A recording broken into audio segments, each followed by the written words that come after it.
ऋषभदेव भगवान से लोगों ने पूछा, इस मानव जीवन का लक्ष्य क्या होना चाहिए? तो ऋषभदेव भगवान कहते हैं कि नायम देहो देह भाजाम न लोके कष्टान कामान अर्हते विद्भुजाम ये तपो दिव्यम पुत्रकायेन सत्वम शुद्धेद्यस्मात् ब्रह्म सौख्यम त्वनंतम। ऋषभदेव भगवान ने कहा, हे पुत्रों, ये शरीर केवल संसार का भोग भोगने के लिए नहीं मिला। इस शरीर को पाकर के इतना तप कर लो, इतनी साधना कर लो कि उस ब्रह्म सुख को, ब्रह्मानंद को तुम प्राप्त कर लो। इसलिए शरीर। लोगों ने पूछा, उस ब्रह्मानंद को पाने के लिए क्या करना पड़ेगा? तपस्या में हमारी प्रवृत्ति कैसे होगी?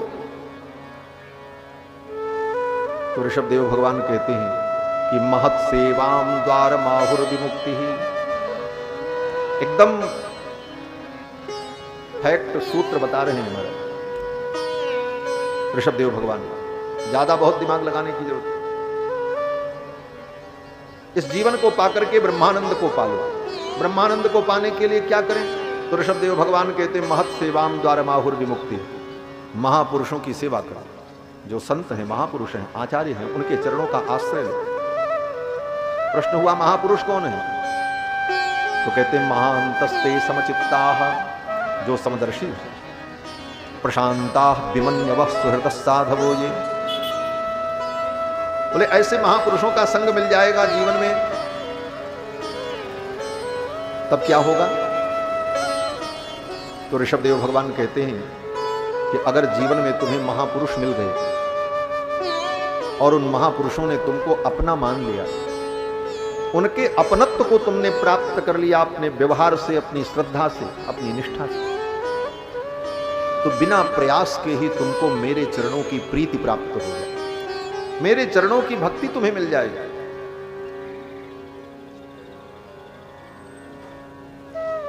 और जब मेरे चरणों की भक्ति मिल जाएगी, तुम्हारा कल्याण होगा। और मेरे चरणों की भक्ति नहीं मिली, बोले कुछ भी कर लो, तुम्हारा कल्याण होने वाला नहीं। प्रीतिर्न यावन्मयि वासुदेवे न मुच्यते देह योगे न तावत। जब तक मुझ वासुदेव में तुम्हारी प्रीति नहीं होगी, तब तक तुम संसार के बंधन से मुक्त नहीं होगे। प्रश्न हुआ, ये बंधन क्या है? अब ऋषभदेव भगवान कहते हैं, देखो बंधन क्या है भी समझ लो। ऋषभदेव भगवान कहते हैं, ममता ही बंधन है। एक शब्द में मुक्ति है और एक शब्द में बंधन है। यह शब्द क्या है? गरुड़ पुराण में श्री गरुड़ जी महाराज भी इस बात को कहते हैं। सेम यही बात जो यहां है वो गरुड़ पुराण में है। क्या है?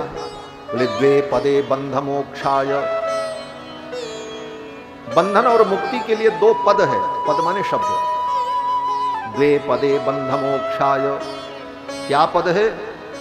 बोले न ममेति ममेति च। एक पद है न मम और दूसरा पद है मम। ये दो पद, एक बंधन एक मुक्ति। किस प्रकार? तो गरुड़ जी कहते हैं कि ममेति बध्यते जंतुर। ये जीव संसार में माया के बंधन में बंधा क्यों है? बोले मम के कारण, एक शब्द के कारण, बस मम। मम माने मेरा, और इसी ने बांध रखा है सबको। घर किसका? बोले मेरा। बेटा किसका? बोले मेरा। ये चीज किसकी? बोले मेरी। ये मेरा मेरा मेरा, मम मम मम, इस मम ने ही जीव को बांधा। ममेति बध्यते जंतु। और मम का जो भाव है उसी को कहते हैं ममता। मम का जो समूह है उसी का नाम ममता। ममत्व की अनेकता ही ममता है। जैसे जन की अनेकता जनता। जनता किसे कहते हैं? बोले जना नाम समूह। जनों के समूह को जनता। तो मम का जो भाव है उसी का नाम ममता। ये मम मम मम, इसी से हम बंधे। और मुक्ति क्या है? बोले न मम, मेरा नहीं है। न मम, सब कुछ होते हुए भी ये भाव दृढ़ करो हृदय में, न मम, मेरा नहीं है। किसका है? बोले भगवान का, मेरा नहीं। ये शरीर, बोले न मम, ये भी मेरा नहीं है। किसका है? बोले भगवान का। इसी भाव को गोस्वामी जी कहते हैं कि मैं सेवक समेत सुत नारी, संपत्ति सब रघुपति कहे आही, सब संपत्ति भगवान की, सब कुछ भगवान का, ये शरीर भी मेरा नहीं है। ये नमम का भाव। इसीलिए मंत्र में आपने कभी देखा होगा, हमेशा आप लोग अनुभव करते हैं, कोई भी भगवान का मंत्र हो उसमें एक पद होता है नमः। बिना नमः पद के मंत्र नहीं होता। चाहे शंकर जी का मंत्र हो तो नमः शिवाय, पहले नमः रहेगा, शिवाय बाद में आएगा। राम जी का मंत्र होगा तो रामाय नमः, नमः रहेगा। नारायण का मंत्र हो तो नमो नारायण, नमो पहले आएगा। ये नमः पद क्या है? किसी भी मंत्र में एक पद होता है नमः और दूसरा पद होता है उस इष्ट देवता का नाम, और उस नाम में चतुर्थी विभक्ति। इसको समझना बहुत गंभीर बात है। जब रहस्य ग्रंथों को पढ़ेंगे तब ये बातें मिलती हैं। दो शब्द होता है, नमः और देवता का नाम और चतुर्थी विभक्ति। और कहा जाता है इसी मंत्र को जपो, रामाय नमः, रामाय नमः, शिवाय नमः, गणेशाय नमः, जो भी मंत्र। तो वहां पर चिंतन क्या करना? बोले नमः शब्द जो है उसका एक अर्थ तो नमस्कार है, नमः माने प्रणाम, लेकिन नमः का दूसरा एक अर्थ जो ग्रहण किया जाता है भक्ति के सिद्धांत में, न मह, मह माने मेरा, न मेरा नहीं है, नमः तब किसका है? बोले रामाय, चतुर्थी विभक्ति है। और चतुर्थी विभक्ति को क्या कहते हैं व्याकरण में? कर्ता, कर्म, करण और संप्रदान। चतुर्थी विभक्ति को क्या कहते हैं? संप्रदान। और संप्रदान का मतलब होता है सम्यक रूप से प्रदान कर देना।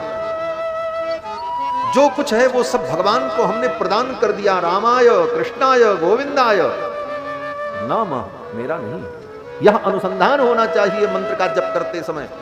रामाय नमः, खाली रामाय नमः जपो, ठीक है, भगवान का नाम है, कल्याण करेगा, लेकिन अर्थानुसंधान इसका क्या करना है? बोले राम जी का मंत्र जपो रामाय नमः, तो ये अनुसंधान करो मेरा कुछ नहीं है, नमः किसका है? बोले रामाय। गोविंदाय नमः, बोले मेरा कुछ नहीं है, सब गोविंद का है। यह बार बार जब अनुसंधान होता है तब नमम का भाव सिद्ध होता है, नामम मेरा नहीं। इसीलिए पूजा पाठ में भी जब कोई पूजा संपन्न होती है तो अंत में यही कहा जाता है, कृष्णाय इदम न मम, मेरा नहीं है। ऋषभदेव भगवान ने कहा यही मुक्ति और बंधन का हेतु। मोह किया, ममता किया, मेरा है, ये मेरा है, ये ममता आई तो बंधन होगा, और ये ममता ही सारे दुख का मूल है, ये मोह ही सारे दुख का मूल है। मोह सकल व्याधिन कर मूल आते ही ते पुण्य उपजई बहुत। ऋषभदेव भगवान ने अपनी प्रजा को बड़ा सुंदर उपदेश किया। एक दिन ऋषभदेव भगवान इसी प्रकार भारत में भ्रमण करते हुए उत्तर से लेकर दक्षिण तक भ्रमण करते रहे, जंगलों में, पहाड़ों पर। एक दिन जंगल में आग लग गई, और जंगल में आग लगी तो उसी अग्नि में अपने शरीर को उन्होंने त्याग दिया ऋषभदेव भगवान। अब यहां पर एक बड़ा गंभीर प्रसंग सुखदेव जी कहते हैं कि ऋषभदेव भगवान ने तो परमहंस धर्म का पालन किया, लेकिन आगे चल करके इन्हीं के वंश में सुमति नाम के जो राजा हुए, उन लोगों ने, उनके वंशजों ने ऋषभदेव भगवान की पदवी का अनुवर्तन किया, उनकी नकल की, और नकल करके उन्होंने एक अलग पंथ चलाया। केशो लुंचनादीनी कलिना अधर्म बहुले नाप हृतधियो ब्रह्म ब्राह्मण्य यज्ञ पुरुष लोक विदूषका।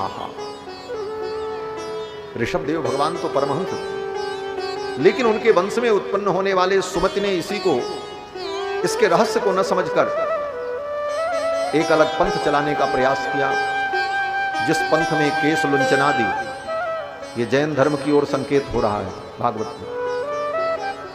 इसीलिए जैन धर्म के लोगों ने ऋषभदेव को अपना आदि पुरुष माना। वेदव्यास जी कहते हैं कि ये लोग क्या करेंगे? बोले कलयुग में कलिना अधर्म बहुलेन, कलयुग आने पर, अधर्म की बहुलता होने पर, उपहत धियो, जिनकी बुद्धि मारी गई। और परिणाम क्या हुआ? बोले ब्रह्म ब्राह्मण यज्ञ पुरुष विदूषकाहा, ब्रह्म परमात्मा और ब्राह्मण और यज्ञ, इनकी निंदा करने वाले ये लोग हो जाएंगे और वैदिक मार्ग से विमुख होकर नास्तिक हो जाए, अनीश्वरवादी हो जाए। इसीलिए जैन सिद्धांत आज भी अनीश्वरवादी है। जैन धर्म ईश्वर को नहीं मानता। वो कहता है ईश्वर नाम की कोई चीज नहीं। आगे कथा आती है, इन्हीं के पुत्र महात्मा भरत हुए, जिनके नाम पर इस देश का नाम भारतवर्ष पड़ा। वो महात्मा जो भरत थे, उन्होंने भी अपने पिता के पद चिन्हों पर चलकर प्रजा का पालन किया और समय आने पर अपना राज्य छोड़कर जंगल में तप करने गए। और जंगल में एक हिरण के बच्चे को ला करके पाल लिया। कल कथा मैंने कही थी, इस बात की चर्चा हुई। उसकी मां मर गई थी, उस बच्चे का पालन पोषण किया। उस हिरण के बच्चे में मोह हो गया कि ये मेरा है। अपने पिता के उस उपदेश को भूल गए भरत जी। इनके पिता ने उपदेश किया था ममता ही बंधन है, और उस हिरण के बच्चे में ममता हो गई, ये मेरा है। और इतनी ममता कि कहीं जब जाएं तो उसको साथ लेकर के जाएं, कंदमूल फल लेने जाना हो तो उसको साथ लेकर के जाएं, अगर वो कहीं घास चरने लग जाए तो रुक जाएं, उसकी प्रतीक्षा करें। इतना मोह था। रास्ते में कोई नदी नाला पड़े तो ऋषभदेव भगवान, ओ भरत जी सोचते छोटा बच्चा है कैसे पार करेगा, उसको अपने कंधे पर बैठा लेते, जैसे बाप अपने बेटे को बैठा।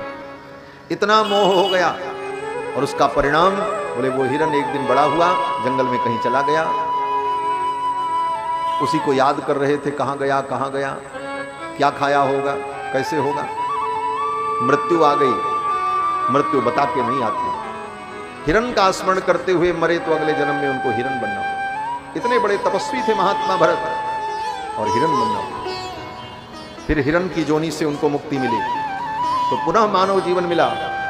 अंगिरा गोत्र के एक ब्राह्मण के कुल में उत्पन्न हुए और फिर बड़े सावधान रहे।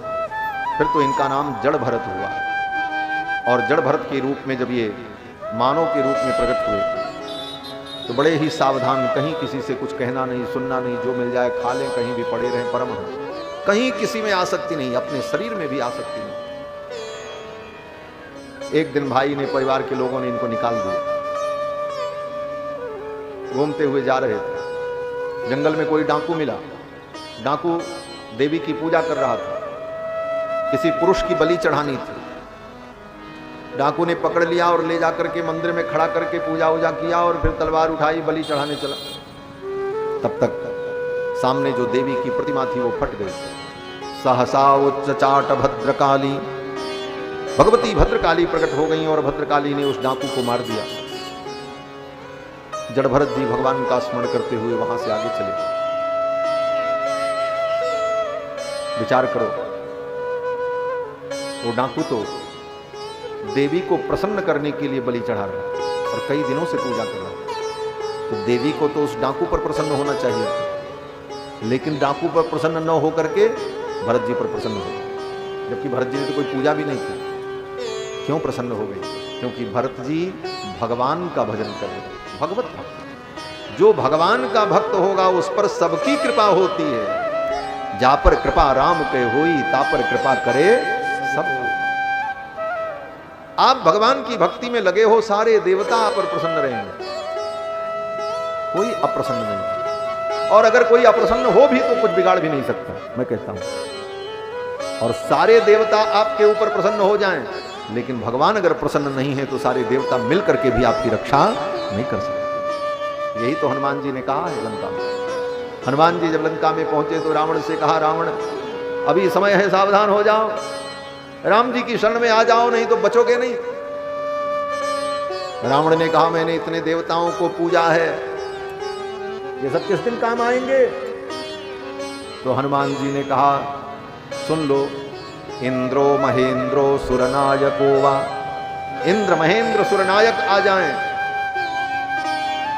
ब्रह्मा स्वयंभू चतुराननो वा, ब्रह्मा स्वयंभू चतुरानन आ जाएं,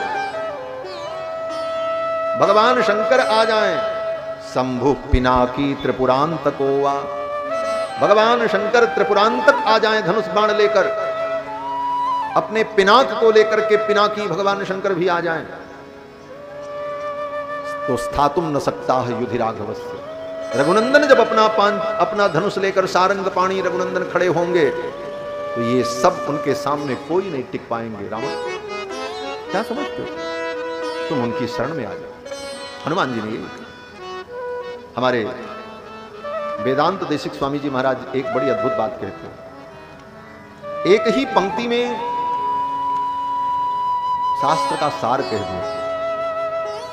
श्री वेदांत देशिक स्वामी जी महाराज वड़क्कलई परंपरा के महान आचार्य हैं। भगवान नारायण के वैकुंठ का जो घंटा है उसके अवतार हैं, सजयतु भगवान विष्णु घंटा अवतार है। वो वेदांत देशिक स्वामी जी महाराज कहते हैं भगवान से प्रार्थना करते हुए कि त्वयि प्रवृत्ते मम किम प्रयासई, हे प्रभु अगर आप मेरी रक्षा करने के लिए प्रवृत्त हैं तो मुझे कोई प्रयास करने की जरूरत नहीं। त्वयि प्रवृत्ते मम किम प्रयासई, और फिर अगली लाइन में कहते हैं त्वयि अप्रवृत्ते मम किम प्रयासई, और अगर आप मेरी रक्षा करने में प्रवृत्त नहीं हैं तो मेरे प्रयास का क्या मूल्य। दोनों स्थिति में जीव के प्रयास का कोई मूल्य नहीं है। अगर भगवान आपकी रक्षा में प्रवृत्त हैं तो आपके प्रयास की कोई आवश्यकता नहीं, और अगर वो आपकी रक्षा में प्रवृत्त नहीं है तो आपका प्रयास दो कौड़ी का है, उसका कोई मतलब नहीं। तो ही अप्रवृत्ते किम प्रयास। तो भरत जी तो भगवान के भक्त, इसलिए भगवती भी उनके ऊपर प्रसन्न है। इसके बाद भरत जी वहां से चल पड़े। सिंधु सोबीर देश का राजा मिल गया इनको, पालकी ढुलवाया इनसे, बहुत डांटा। जब बहुत डांटा तो भरत जी महाराज बोल पड़े। ऐसे तो किसी को कुछ बोलते नहीं थे भरत जी, लेकिन आज बोल पड़े। इसलिए बोल पड़े कि भरत जी ने सोचा कि वो राजा मुझे, वो डाकू मुझे मारना चाहता था, मैं कुछ बोला नहीं इसलिए देवी ने उसको मार दिया, और ये राजा भी मुझे गालियां दे रहा है, अपशब्द कह रहा है, डांट रहा है। अगर मैं कुछ नहीं बोलूंगा तो कहीं इसके ऊपर भी देवता का कोप न हो जाए, बेचारा मर न जाए। इसलिए दया के परवश होकर के भरत जी बोल पड़े, राजन तुम मुझे मोटा मोटा कह रहे हो, तुम मुझे ऐसा कह रहे हो, ये सब धर्म तो शरीर का है, आत्मा का नहीं है। राजा रघुगण आश्चर्यचकित हो गया। तब तक उसकी दृष्टि कंधे पर पड़े यज्ञोपवीत पर गई। राजा रघुगण ने कहा, कस्तम निगूढ़श्चरसित द्विजानाम बिभर्ष सूत्रम कतमोवधूतः। हे अवधूत, आप कौन हो? आपके कंधे पर यज्ञोपवीत, लगता है आप ब्राह्मण। फिर तो राजा ने बड़ी विनम्रता से पूछा। तो जड़ भरत जी ने राजा को तत्व का उपदेश किया है। ये सब कथा सुखदेव जी ने राजा परीक्षित को सुनाई। फिर आगे 7 द्वीप वाली इस पृथ्वी का वर्णन, उसमें जम्बूद्वीप के अनेक वर्षों का वर्णन, और इन्हीं वर्षों के वर्णन के क्रम में सुखदेव जी ने राजा परीक्षित को नरक का वर्णन करके सुनाया। 21 प्रकार के नरक का वर्णन करके सुनाया, कौन सा पाप करने पर कौन से नरक की प्राप्ति होती है। राजा परीक्षित डर गए, पाप तो सबने किया, इस नरक से बचने का उपाय क्या है? तो सुखदेव जी ने कहा, राजन केवल भगवान की भक्ति से जीव के जन्म जन्मांतर के पाप नष्ट हो जाते हैं। केचित केवलया भक्त्या वासुदेव परायणा अघम धुन्वंति कार्ष्णेन निहारमेव भास्कर। राजा परीक्षित ने कहा, केवल भगवान की भक्ति से जन्म जन्मांतर के पाप नष्ट हो जाएंगे? सुखदेव जी ने कहा। तो सुखदेव जी ने एक उदाहरण दिया, अजामिल की कथा सुनाई। वो कथा आपको मालूम है, अजामिल पापी था, जीवन भर अजामिल ने सारे पाप कर्म किए, ब्राह्मण था, लेकिन एक वेश्या के संसर्ग में आकर के पतित हो गया, सारे पाप कर्म करने लगा। लेकिन अपने बेटे का नाम उसने नारायण रखा। जब यमराज के दूत उसे लेने आए तो भयभीत होकर उसने अपने बेटे को पुकारा, नारायण बचाओ। इतना कहते ही भगवान के सेवक आए, यमराज के दूतों को डांट करके भगा दिया, अजामिल को बचा लिया। इस दृश्य को अजामिल ने बिस्तर पर पड़े पड़े देखा। अजामिल को सद्बुद्धि आ गई, मैंने अपने बेटे नारायण को बुलाया, भगवान के दूत आ गए, अगर मैं प्रेम से भगवान का नाम लेता तो भगवान की मेरे ऊपर कितनी कृपा हो। उसी दिन उसने अपने सारे पाप कर्म छोड़ दिए और जीवन में जो शेष समय बचा था, पूरा जीवन तो पाप ही किया था, जो शेष समय बचा था उस समय में उसने भगवान की भक्ति की, भजन किया। हरिद्वार में जाकर गंगा के तट पर उसने खूब भजन किया, खूब भगवान के नाम का जप किया और इसी जीवन में सारे पाप से मुक्त होकर के वो वैकुंठ का अधिकारी है। और उधर जमराज के दूत जब जमराज के पास गए तो जमराज ने जब सुना तो जमराज ने अपने दूतों से कहा, देखो आज नोट कर लो, एक नियम बना लो। बोले क्या नियम? जमराज ने अपने दूतों से कहा कि यहां पर उन्हीं प्राणियों को लेकर के आना मेरी जमपुरी में। किन प्राणियों को? बोले जो भगवान का नाम न लेते हो, जो भगवान की कथा न सुनते हो, जो भगवान के चरणों में प्रणाम न करते हो, उनको पकड़ के ले आना। और जो भगवान की कथा सुनते हो, जो भगवान का नाम लेते हो, जो भगवान के चरणों में प्रणाम करते हो, उनको यहां कदापि मत लाना। यही जमराज ने कहा अपने दूतों से। जिह्वान वक्त्र भगवत गुण नाम धेयम चेतश्चन स्मरति तच्चरणारविंदम कृष्णाय नो नमति यच्छिर एकदापि तानानयध्वमसतो कृत विष्णु कृत्यान। जमराज ने यही कहा, उन प्राणियों को लाना जिसका सिर कभी गोविंद के चरणों में झुकता न, जिसकी जिह्वा कभी भगवान का नाम न लेती। उसकी जीभ कैसी है? बोले दादुर के समान है, जिसकी जीभ कभी भगवान का नाम न ले। दादुर माने मेढक, जैसे मेढक टर टर करता ऐसे जीवन भर टर टर करो। जीव तो भगवान ने मेढक को भी दिया, लेकिन मानव की जिह्वा का फल तो यही है कि वो भगवान का नाम ले। और भगवान के नाम की बड़ी महिमा है। भाव से कुभाव से कैसे भी भगवान का नाम लो तो भगवान का नाम जीव का कल्याण करता है। भाई कुभाए अनक आलस, भाई कुभाए अनक आलस, नाम जपत मंगल दिसि दसहु, नाम जपत मंगल दिसि दसहु, भाई कुभाए अनक आलस, भाई कुभाए अनक आलस। भगवान का नाम कैसे भी भाव से कुभाव से कैसे भी भगवान का नाम लो, कल्याण होगा। उल्टा भी लो तो कल्याण होगा। हाँ, दुनिया में कोई मंत्र उल्टा पढ़ो तो फल भी उल्टा हो जाता है। एक महात्मा कहते थे, कोई व्यक्ति था, उसकी पत्नी बीमार थी, पंडित जी के पास गए। बोले महाराज कोई उपाय बताओ, बहुत दवा की, पत्नी ठीक नहीं। तो पंडित जी देवी के भक्त थे, दुर्गा सप्तशती का रोज पाठ करते। तो पंडित जी ने दुर्गा कवच जो है उस कवच का मंत्र बता दिया। बोले जाओ, जाकर के इसका जप करो, भार्याम रक्षतु भैरवी, हे भैरवी तू मेरे भार्या की रक्षा कर। बेचारा सुन करके आया, लेकिन रास्ते में आते आते भूल गया, कंफ्यूज हो गया।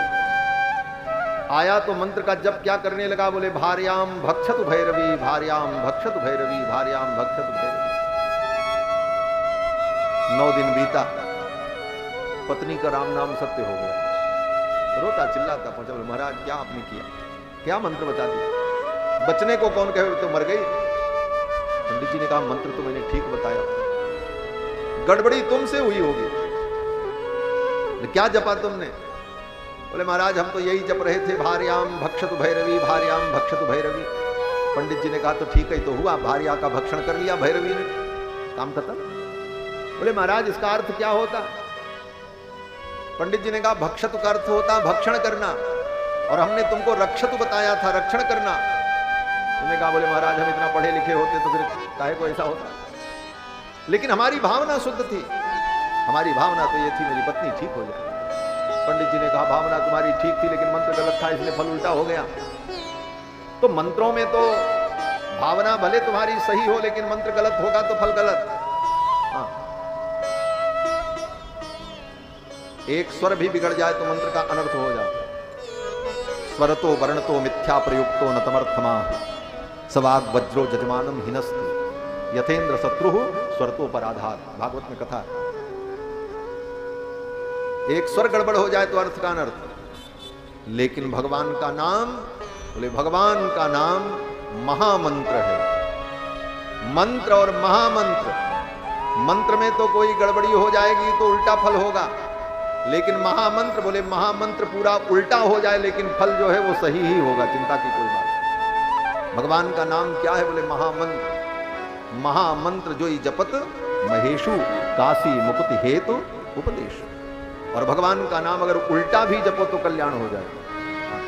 सीधा की कौन करे?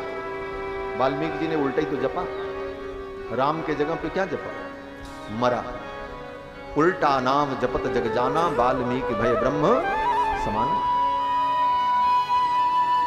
राम बिहाय मरा जपते, बिगड़ी सुधरी कवि कोकिल। राम के जगह पर मरा कह करके भी कल्याण।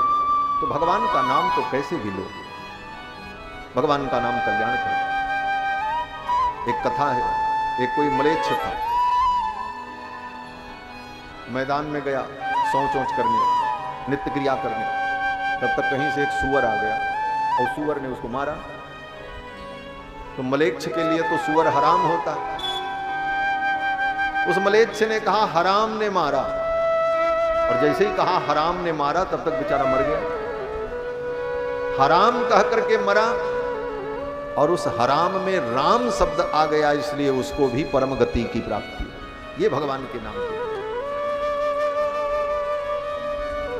हराम कह करके तर गया, जवन हराम राम कही तर गए सदन कसैया।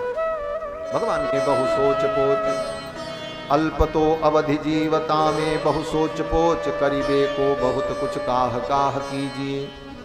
पारना पुराणन को वेदों को अंत नहीं, वाणी तो अनंत मन कहाँ कहाँ दीजिए। काव्य की कला अनंत छंद को प्रबंध बहु, राग तो रसीली रस कहाँ कहाँ कीजिए।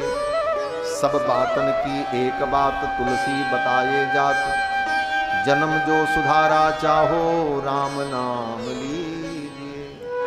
जन्म जो सुधारा चाहो राम नाम, भगवान का नाम। और पूरे रामायण में भगवान का नाम ही तो है।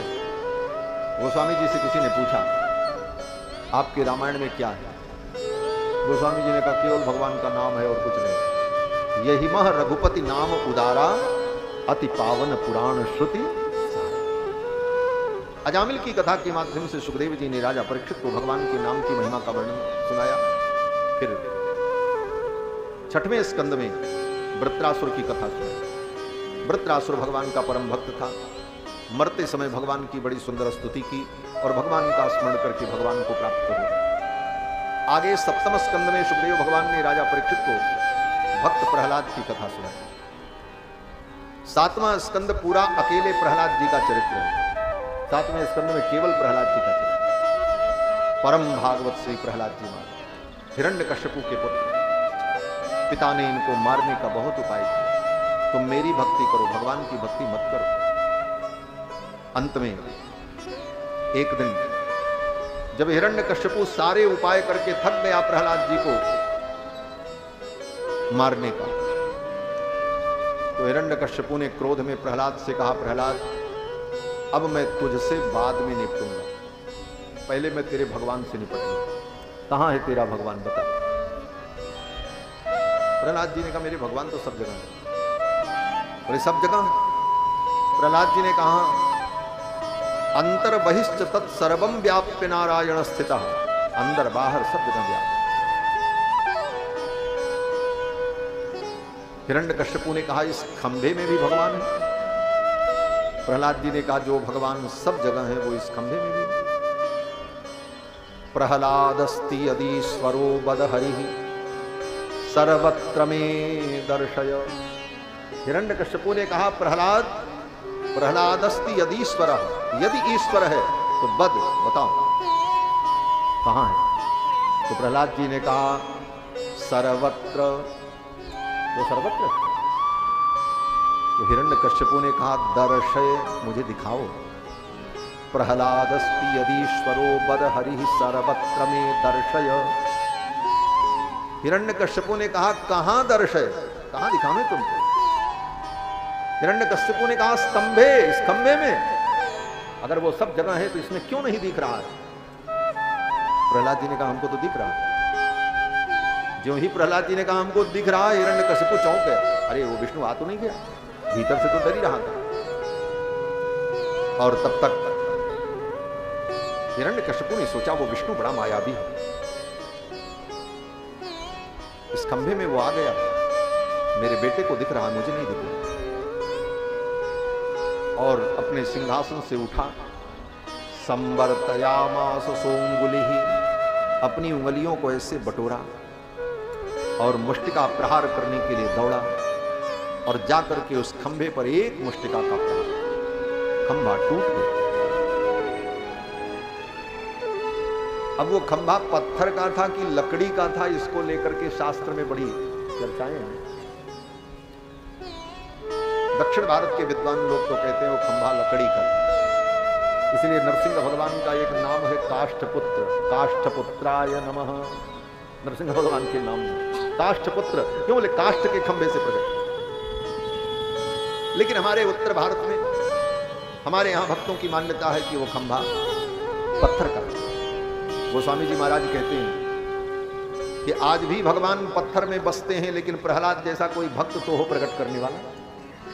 और जब से प्रहलाद ने खंभे से भगवान को प्रकट कर दिया, उसी समय से लोग पत्थर में भगवान को पूजने लगे, पत्थर की पूजा करने। लेकिन चाहे पत्थर हो चाहे लकड़ी हो, इससे हमको कोई लेना देना नहीं, हमको तो भगवान से लेना देना। भगवान प्रकट हो गए। हिरण्यकश्यपु ने ज्यों ही एक मुष्टिका का प्रहार किया, खंभा तड़तड़ तड़तड़ करके टूट गया और भयंकर गर्जना हुई। खंभे के अंदर से नरसिंह भगवान का प्राकट्य हो गया। बोलो श्री लक्ष्मी नरसिंह भगवान की जय। गर्जना करते हुए नरसिंह भगवान प्रकट हुए। यस्तंभात गर्जमानो गगट गट गडाद बालचंद्राद दृष्टो व्योमा भूत पाट्यमान पपट पट पटस्ताड्यमान सटाभिः नष्टाग्रे काट्यमान कटट कट कटस्तूयमान सुरेन्द्रैः निष्क्रांतो हास्ययुक्तः गह गह गहन पातु मां नारसिंहः। गर्जना करते हुए नरसिंह भगवान खंभे से प्रकट हो गए। गगट गडगडान्यो खंभ फाट्यो चरचराय मानो निक्सो नरनाहर को रूप अति भयानो। नरसिंह भगवान जब प्रकट हुए, हिरण्यकश्यपु ने देखा महाराज, कराल दृष्टम कलवाल चंचल छुरांत जिह्वम भ्रकुटी मुकोलबणम, जीव तलवार के समान लाप लाप कर रही, स्तब्धोर्धकर्णम, दोनों कान ऐसे खड़े हैं नरसिंह भगवान, आंखें धधकती हुई अंगार के समान, जटाएं बिखरी हुई, बड़े भयानक नख, विशाल काय शरीर, गर्जंतम गर्जयंतम निज भुज पटलम स्फोटयंतम हरंतम क्रंदंतम रोषयंतम दिश दिश सततम संरभंतम हरंतम वीक्षंतम घूर्णयंतम करनिकर्षतैः। अब महाराज जिधर देख ले उधर तूफान आ जा रहा था, ऐसा भयानक क्रोध। सारे देवता थर थर कांप रहे थे इस दृश्य को देख। नरसिंह भगवान आगे बढ़े, हिरण्यकश्यपु को पकड़ लिया। कैसे पकड़ लिया? अरे हिरण्यकश्यपु इतना विशाल काय असुर था, उसको पकड़ना इतना सरल था?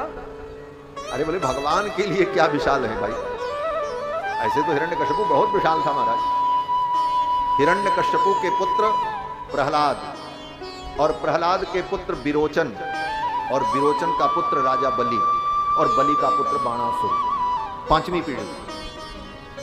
हिरण्यकश्यपु के कान का जो कुंडल था, उस कुंडल को प्रहलाद जी कभी कभी पहन लेते थे। उनके पुत्र जो हुए विरोचन, वो नहीं पहन पाए, उस वजन को सहन नहीं कर पाए। और विरोचन के पुत्र बलि कभी कभी धारण करते। और बाणासुर बोले जो उनकी पांचवी पीढ़ी में हुआ, वो बाणासुर उस कुंडल को पहन करके थोड़ी देर भगवान शंकर की पूजा करता था, फिर उस कुंडल को उतार के रख देता था। रावण बाणासुर के पास आया युद्ध करने के लिए, मैं तुमसे युद्ध करूंगा। बाणासुर ने कहा भाई रुको, हम पूजा कर लें तब युद्ध करें तुमसे। 10 हाथ वाला रावण, वो 20 हाथ वाला रावण, जिस रावण की कितनी बड़ी कहानी है, कितना बड़ा वीर था। वो रावण आया और रावण ने आकर के बाणासुर से कहा मुझे द्वंद्व युद्ध प्रदान करो, मैं तुमसे युद्ध करूंगा, मैं युद्ध मांगने आया हूं। बाणासुर ने कहा मैं पूजा कर लूं तब युद्ध करूं, और तुमको बहुत जल्दी है तो मेरा एक काम करो। बोले क्या? बाणासुर ने कहा वो मेरे प्रपितामह का जो कान का कुंडल रखा है उस कुंडल को पहन करके मैं पूजा करता हूं, उस कुंडल को तुम लेकर के आओ, मैं धारण कर लूं, पूजा कर लूं, फिर मैं तुमसे युद्ध करूं। रावण गया उस कुंडल को उठाने के लिए, 1 हाथ 2 हाथ 3 हाथ 4 5 10 20 भुजाओं लगा करके भी वो रावण कुंडल उठा नहीं पाए, जिस कुंडल को हिरण्यकश्यप अपने कानों में धारण करता। रावण ने सोचा जिस कुंडल को मैं अपनी 20 भुजाओं के द्वारा उठा नहीं पाया, उस कुंडल को कानों में पहन करके बाणासुर पूजा करता है भगवान शंकर की, मैं क्या इससे युद्ध करूंगा। रावण चुपचाप वहीं से उल्टे पांव लौट करके चला गया। बाणासुर प्रतीक्षा करता रहा कि रावण अब कुंडल लेकर के आएगा तब हम पूजा शुरू करें। बहुत देर हो गई, मुहूर्त बीतने लगा तो बाणासुर ने अपने सेवकों से कहा, भाई वो 20 हाथ का और 10 सिर वाला जो अद्भुत प्राणी आया था केकड़ा के समान, वो कहां गया। सेवकों ने कहा, महाराज वो तो कब का चला गया। अच्छा, तब जाकर के बाणासुर ने अपने हाथों से कुंडल को उठा करके कान में पहना और भगवान शिव की पूजा की, और उस कुंडल को हिरण्यकश्यप को अपने कानों में धारण। कल्पना करो, उसी का भाई था हिरण्याक्ष, जिसने सारी पृथ्वी को फुटबॉल के समान उठा लिया और लेकर के चला गया। और भगवान नरसिंह ने उसको कैसे पकड़ा, बोले जैसे बिल्ली किसी छोटे से चूहिया को छोटे से चूहे के बच्चे को बिल्ली अपनी मुट्ठी में पकड़ ले, उसी प्रकार नरसिंह भगवान ने हिरण्यकश्यप को ऐसे ही पकड़ा, एक बार में कच्च से उठा दिया और लाकर अपनी जंघाओं पर लिटाकर नरसिंह भगवान ने उसकी सारी प्रतिज्ञाएं उसे याद दिलाई, और अपने नख के द्वारा नरसिंह भगवान ने हिरण्यकश्यप के वक्षस्थल को विदीर्ण कर दिया। वक्षस्तस्य विदारयन् निजनखैः वात्सल्यमापादयन् आर्तत्राणपरायणस्य भगवान् नारायणो मे गतिः। नखांकुरोत्पाटित हृत्सरोरुहम्, अपने नखों के द्वारा भगवान ने हिरण्यकश्यप के वक्षस्थल को विदीर्ण कर दिया, उसकी आंतों को बाहर निकाल लिया, पेट फाड़ी के भर्र सर्रते आंत निकाली, सारी आंतों को बाहर निकाला। और जब पेट को फाड़ा नरसिंह भगवान ने, पेट फटने पर जो खून का छींटा उड़ा, उस खून के छींटे से नरसिंह भगवान का मुख खून से लथपथ हो गया। नरसिंह भगवान की जो जटाएं थी, उन जटाओं से खून टपकने लगा। इस भयानक रूप को देखकर सभी देवता कांपने लगे। बड़ी लंबी